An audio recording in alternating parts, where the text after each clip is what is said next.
आपल्यासोबत आता हर्षवर्धन पाटील आहेत। हर्षवर्धनजी, अत्यंत दुर्दैवी आणि धक्कादायक असा हा प्रकार बारामतीमध्ये घडलेला आहे। प्रशासनाकडून दबाव आणल्याचा आरोप केला जातोय। आपल्यापर्यंत याबद्दलची काही माहिती पोहोचलेली आहे का? काय आपली प्रतिक्रिया आहे? मला ही अत्यंत दुःखद आणि वेदनादायक अशा प्रकारची बातमी मलाही समजली। मला असं वाटतं प्रशासनाने ही गंभीर दखल घेण्याची आवश्यकता आहे आणि अशा प्रकारच्या घटना जर घडत असतील तर त्याची सखोल चौकशी होण्याची गरज आहे। शेवटी या समाजातला प्रत्येक घटक महत्त्वाचा आहे आणि जर अशा पद्धतीने जर आता त्याची नेमकी वस्तुस्थिती काय ही माहिती संपूर्ण घेतल्याशिवाय कळणार नाही। पण हा प्रकार दुर्दैवी आहे आणि अत्यंत वेदनादायक हा प्रकार आहे आणि म्हणून मी सुद्धा निश्चितपणाने जे प्रशासन आहे त्या प्रशासनाला सांगून बाबा ही जी गंभीर दखल घेऊन ही काय घटना घडलेली आहे त्याची चौकशी होणं आवश्यक आहे आणि अशा प्रकारच्या दुर्दैवी घटना घडू नये ज्या घडल्यात त्या अत्यंत म्हणजे तीव्र दुःख देणारी ही घटना आहे। हर्षवर्धनजी, धन्यवाद आपल्या या प्रतिक्रियेबद्दल।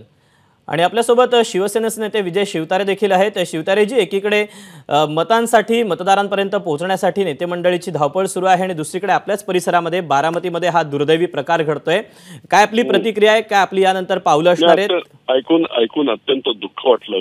खरंच अतिशय दुर्दैवी घटना आहे आणि ती प्रशासनातील काही जलसंपदा खाते आणि इलेक्ट्रिसिटी बोर्डाच्या काही अधिकाऱ्यांकडून कंटाळून त्याने जर असं करून केलेलं असेल तर खूपच दुर्दैवी आहे। आणि मला वाटतं की योग्य वेळेस योग्य राजकीय नेत्यांपर्यंत ह्या जर बाबी कळाल्या असतात निदान माझ्यासारख्या व्यक्तीला तर बारकाईने मी ते लक्ष देत असतो। दुर्दैव आहे की लेट झालं खूप, पण काय झालं या बाबतीमध्ये बारकाईने लक्ष चौकशी वगैरे होत राहील। परंतु काय झालं हे मी स्वतः तिथे भेट देऊन आणि संबंधित अधिकाऱ्यांशी चर्चा करून निश्चितपणे आपल्याशी संपर्क करेन। परंतु शिवतारेजी, मुख्यमंत्री आपल्या पक्षाचे आहेत, ते देखील शेतकऱ्यांकडे तितकंच कटाक्षाने लक्ष देत असतात। याबद्दल मुख्यमंत्र्यांच्या दरबारी आपण काही कानावर घालणार आहात या काही गोष्टी? आता मी कोल्हापूरमध्ये मुख्यमंत्री बरोबरच आहेत। दोन्ही उमेदवारांचे फॉर्म भरण्यासाठी आम्ही जातोय। निश्चितपणे आता ते फॉर्म भरण्याचं झाल्यावर गाडीत बसल्याबरोबर तिथून मुंबईला मिळणार आहे बरोबर त्यांच्या त्या बाबतीमध्ये पूर्ण माहिती घेऊन जलसंपदा खात्याची काय अडचण होती,